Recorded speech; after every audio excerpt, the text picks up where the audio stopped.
பூவோட சேர்ந்த நாரும் மணக்கும் என்று முன்னோர்கள் சொல்வதை நாம் கேள்விப்பட்டிருப்போம்.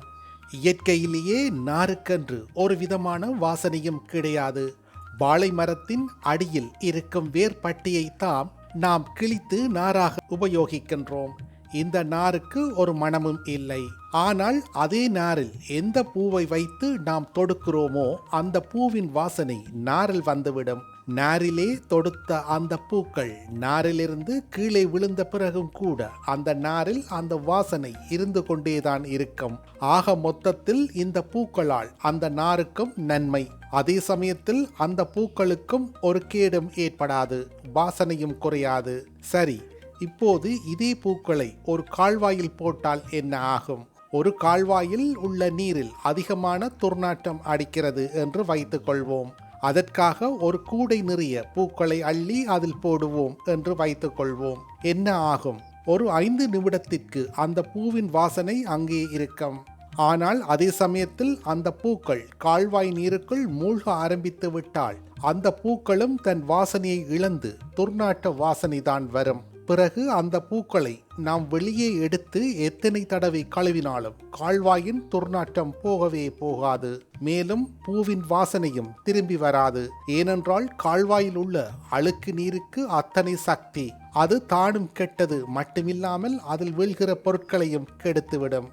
இதே போலத்தான் நம்முடைய வாழ்க்கையிலும் ஒருவருக்கு நீங்கள் உதவ வேண்டும் அல்லது அவர்களோடு கூட்டு சேர வேண்டும் என்று நினைத்தீர்களே, ஆனால் முதலில் அவர் எப்படிப்பட்டவர் என்பதை நன்றாக தெரிந்து கொள்ள வேண்டும். பிறகுதான் முடிவெடுக்க வேண்டும். ஒருவேளை நீங்கள் உதவி செய்ய போகும் அல்லது கூட்டு சேரப் போகும் நபர் வாழை நாரை போல் இருந்தால் பிரச்சனை இல்லை, உங்களுக்கும் நன்மை பயக்கும், அவரும் நன்றாக இருப்பார், உங்களால் அவருடைய வாழ்க்கையும் செழிப்பாகும்.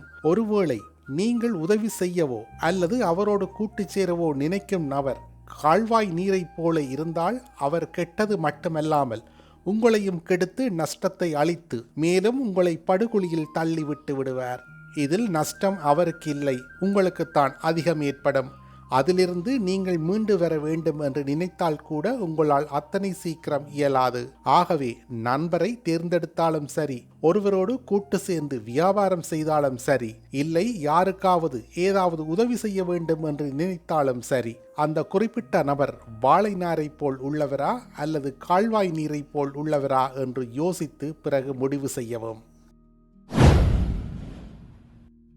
பொதுவாக உறவுகளில், நண்பர்களில் நம்பிக்கை துரோகம் என்றால் அதை நினைத்து சிறிது காலம் கவலை கொள்வோமே தவிர நாட்கள் செல்ல செல்ல அதனுடைய தாக்கம் குறைந்து அதனை மறைந்தே விடுவோம்.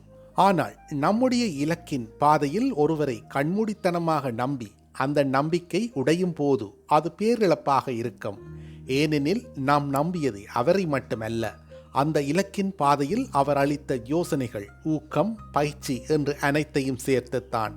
உதாரணத்திற்கு, நமது இலக்காக ஒன்றை தேர்ந்தெடுப்போம். அந்த இடத்தில் முதல் படியில் ஏற்கனவே கைதேர்ந்தவர் என்று ஒருவர் அறிமுகமாவார். அவர் முதலில் 2-3 விடயங்கள் சரியாக சொல்லிக் கொடுத்தால் அடுத்து அவர் கூறும் ஒவ்வொரு விடயங்களையும் கண்மூடித்தனமாக நம்பி விடுவோம்.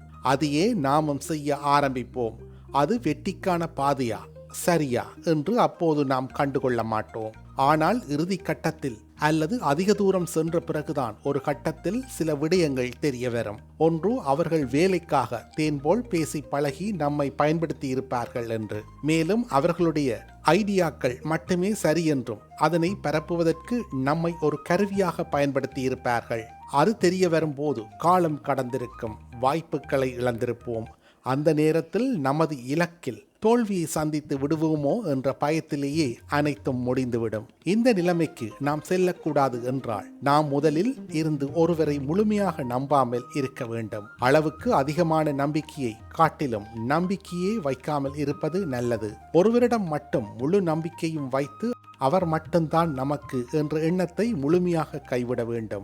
இலக்கை நோக்கி பயணிக்கும் போது அந்த வேலையில் இருக்கும் நிறைய பேருடன் தொடர்பில் இருக்க வேண்டும். கேள்விகளை மட்டும் கேட்டுவிட்டு அவர்களுடைய ஐடியாக்களை தெரிந்து கொள்ள வேண்டும், கலந்துரையாட வேண்டும். முடிந்த அளவு குறிப்பிட்ட காலத்திற்கு பின் நமது இலக்கை சார்ந்த வேறு இடங்களுக்கு சென்று புதிய புதிய விடயங்களை கற்றுக்கொள்ள வேண்டும். புதிய புதிய ஆட்களையும் சந்திக்க வேண்டும். பலர் முதலில் மொனாலிசாவை பார்த்தவுடன் இதுதானா உலக புகழ் பெற்ற ஓவியம், அழகே தெரியவில்லையே என்று கேட்கிறார்கள். உண்மையில் வெளிப்புற அழகு மட்டுமே ஒரு கலைப்பணியை உலக புகழ் பெற செய்வதில்லை. அழகு அனைவருக்கும் ஒரே மாதிரி அல்ல. ஒருவருக்கு அழகாக தோன்றுவது மற்றொருவருக்கு அசாதாரணமாகவோ அல்லது அசிங்கமாகவோ தோன்றலாம். மொனாலிசாவின் முகத்தில் தெளிவான சிரிப்பு இல்லை, பிரகாசமான நிறங்கள் இல்லை, அரசிகள் போல் அலங்காரம் இல்லை. ஆனால் அதன் முகபாவனையின் தெளிவற்ற தன்மைதான் மக்களை ஈர்க்கிறது. மர்மமான சிரிப்பு. மொனாலிசாவின் சிரிப்பு சில கோணங்களில் சிரிப்பது போல், சில நேரங்களில் சோகமாக, சில சமயம் பார்வையாளரை பார்த்து சிரிப்பது போல. இது மாறிக்கொண்டே இருக்கும் முகபாவனை மனித மூளையை குழப்புகிறது. இவள் உண்மையில் என்ன உணர்கிறாள் என்ற கேள்வியே ஓவியத்தை மறைக்க முடியாததாக மாற்றுகிறது. லியோனா டா வின்சியின் அறிவியல் மேதைத்தன்மை. மொனாலிசா ஒரு சாதாரண ஓவியம் அல்ல. ஸ்ஃபுமேட்டோ என்னும் தொழில்நுட்பம். முகத்தில் தெளிவான கோடுகள் இல்லை, ஒளி நிழல் கலவை மிக நுணுக்கமாக அமைந்துள்ளது. இதனால் ஓவியம் உயிரோடு இருப்பது போல தோன்றுகிறது. திருட்டு சம்பவம். புகழின் திருப்புமுனை. 1911 மொனாலிசா லூவர் அருங்காட்சியகத்திலிருந்து திருடப்பட்டது. உலக ஊடகங்களில் பெரிய செய்தியாக மாறியது. மொனாலிசா என்ற பெயரை உலகம் முழுவதும் பரப்பியது. அதற்கு முன் இது ஒரு முக்கிய ஓவியம்தான். அதற்கு பிறகு உலகின் மிக புகழ் பெற்ற ஓவியமானது. அசிங்கம் என்று நினைப்பதே அதன் வெற்றி. மொனாலிசா உடனே கவரும் அழகல்ல, கேள்விகளை எழுப்பும் முகம், புரியாத உணர்வு. இந்த புரியாத தன்மைதான் மனிதனை மீண்டும் மீண்டும் பார்க்க வைக்கிறது. காலம், கதை, கருத்து மூன்றும் சேர்ந்தால் புகழ். ஒரு ஓவியம் உலக புகழ் பெற்ற கலைநுட்பம், கலைஞரின் மேன்மை தன்மை, வரலாற்று சம்பவங்கள், மக்கள் பேசும் கதைகள் இவையெல்லாம் சேர வேண்டும். மொனாலிசா ஓவியத்திற்கு ஏன் கடுமையான பாதுகாப்பு தேவைப்படுகிறது? மாற்ற முடியாத உலக பாரம்பரியம். மொனாலிசா என்பது லியோனா டா வின்சி வரைந்த ஒரே ஒரு அசல் ஓவியம்.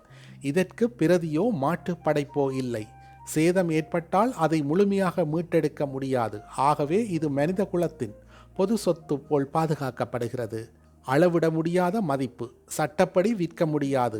காப்புறுதி மதிப்பே 800 மில்லியன் அமெரிக்க டாலர்களிலிருந்து 1 பில்லியன் அமெரிக்க டாலர் வரை மதிப்பீடு செய்யப்பட்டுள்ளது. உலகின் மிக உயர்ந்த மதிப்புள்ள கலைப்பணி என்பதால் கூடுதல் பாதுகாப்பு. முன்பு நடந்த தாக்குதல்கள். மொனாலிசா பல முறை தாக்குதல்களை சந்தித்துள்ளது. 1912 திருடப்பட்டது. 1956 அமிலம் கல்வீச்சு. 1909 2022 கண்ணாடி மீது பொருள் கேக் வீச்சு. இதனால் எப்போதும் அபாயம் இருக்கலாம் என்ற விழிப்புணர்வு ஏற்பட்டது. ஓவியத்தின் நுணுக்கமான தன்மை. பாப்புலர் மரப்பலகை மீது வரையப்பட்டது. வெப்பம், ஈரப்பதன், ஒளி மாற்றம் கூட பாதிப்பை உண்டாக்கும். இதனால் இதனை பாதுகாக்க குண்டு தடுக்கக்கூடிய கண்ணாடி, கட்டுப்படுத்தப்பட்ட வெப்பம், ஈரப்பதன், குறைந்த வெளிச்சம் அமைக்கப்பட்டுள்ளது. பிரான்ஸ் அரசின் தேசிய பெருமை. மொனாலிசா லூவர் அருங்காட்சியகத்தின் அடையாளம். பிரான்ஸ் நாட்டின் கலாச்சார சின்னம். அதற்கு அரசியல், தேசிய பாதுகாப்பு முக்கியத்துவம் உள்ளது.